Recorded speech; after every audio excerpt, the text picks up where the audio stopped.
کے بعد آج خوشی ہے، لیکن یہاں بچہ پیدا ہوا، آپ خوشی منا رہے ہیں، 5 بیٹیوں کے بعد اللہ نے بیٹا دیا ہے، ادھر اذان کا وقت ہو گیا ہے، نماز کا ٹائم ہو گیا ہے، نماز اس خوشی کے موقع پر بھی تمہیں پڑھنا ہے، اللہ نے بیٹا دیا ہے، اتنا خوش مت ہوئیے کہ عبادت بھول جاؤ، اللہ نماز پڑھنے تمہیں اس وقت بھی جانا ہوگا۔ اللہ نے اگر بیٹا چھین لیا، ایک ہی بیٹا تھا، 5 لڑکیاں تھی، ایک بیٹا تھا وہ بھی مر گیا، انتقال کر گیا، ابھی آپ اس کے غم میں آنکھوں میں آنسو بھرے رو رہے ہیں، آپ افسوس میں، اذان کا وقت ہو گیا ہے، بیٹا مر گیا ہے، لیکن اذان کا وقت ہے، اپنے بیٹے کے غم کو تھوڑی دیر کے لیے بھول جا، اب مسجد میں جا، نماز تجھے اب بھی پڑھنا ہے۔ غور کر رہے ہیں؟ خوشی ہے تب بھی نماز پڑھنا ہے، کوئی مر گیا ہے گھر کا قریبی ہے تب بھی نماز پڑھنا ہے،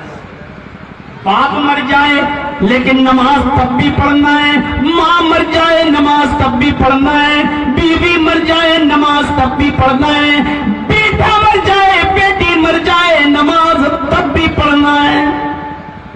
نکاح کے منڈل پہ بیٹھے ہیں، مولانا صاحب نکاح پڑھانے آ رہے ہیں، خوشی کا موقع ہے، اذان کا وقت ہے، دولہا بنے بیٹھے ہو، اذان کا وقت ہے، نئی نویلی دلہن آنے والی ہے، اذان اس دلہن کو بھی پڑھنا ہے، اس دولہا کو بھی پڑھنا ہے، خوشی کے موقع پر بھی نماز، غم کے موقع پر بھی نماز، نماز کسی بھی حال میں معاف نہیں،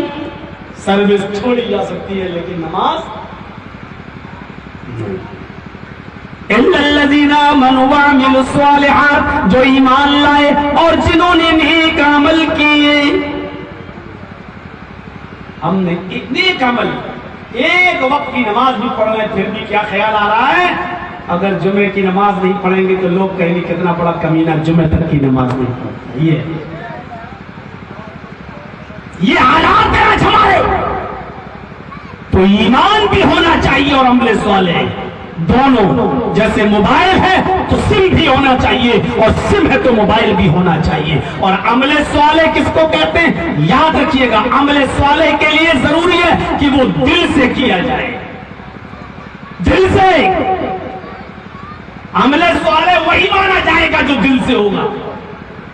آپ اگر نماز پڑھنے آ رہے ہیں اور دل سے آ رہے ہیں تو عمل صالح ہے۔ آپ کوئی بھی عمل کر رہے ہیں لیکن دکھاوے کے لیے کر رہے ہیں۔ آپ کو معلوم ہے ایک آدمی گھر سے نکلے گا، تلوار لے کر جائے گا، بیوی کو چھوڑے گا، بچوں کو چھوڑے گا، اپنا گھر چھوڑے گا، مکان چھوڑے گا، اپنا کھیت چھوڑے گا، اپنی زمین چھوڑے گا، اپنی جائیداد چھوڑے گا، سب چھوڑے گا اور کافروں سے جنگ کرے گا، لڑے گا، لڑتے لڑتے قتل بھی کر دیا جائے گا، مارا بھی جائے گا۔ اللہ قیامت کے دن اس سے پوچھے گا، میرے بندے بتا میرے لیے کیا کیا؟ وہ کہے گا اللہ تیرے لیے میں اپنی جان دے کر آیا ہوں، تیری راہ میں میں مر گیا ہوں، تیری راہ میں میں شہید ہوا ہوں۔ اللہ کہے گا تو جھوٹ بولتا ہے، تو میری راہ میں نہیں مرا۔ اللہ کہے گا تو قتل تو ہوا ہے لیکن میری راہ میں نہیں مرا، کیونکہ جب تو تلوار چلا رہا تھا، کافروں کو مار رہا تھا، تو تیرے دل میں نیت یہ تھی کہ لوگ بہت بڑا بہادر کہیں، لوگ بہت بڑا جری کہیں، لوگ بہت بڑا تجھے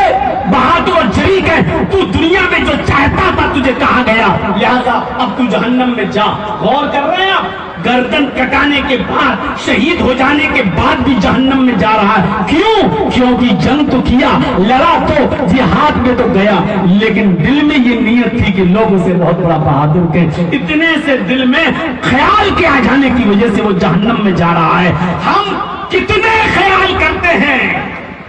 روزہ افطار کرا رہے ہیں تو ویڈیو بن رہی ہے، کسی غریب عورت کو ساڑی دے رہے ہیں، رمضان کے مہینے میں کپڑا دے رہے ہیں تو اس کی بھی فوٹو کھینچ کے ہم واٹس ایپ پہ ڈال رہے ہیں۔ آج ہم نے اتنی غریب عورتوں کو کپڑا پہنایا، آج ہم نے اتنے لوگوں کو روزے میں افطار کرایا، ہم چیزیں دکھلا رہے ہیں، ہم نے کیا کیا چیزیں کھلائی ہیں، ان تمام چیزوں پر نظریں ڈالو۔ قربانی کا بکرا لائے، فوٹو کھینچا واٹس ایپ پہ ڈال رہے ہیں، کیا آج ہم 25,000 کا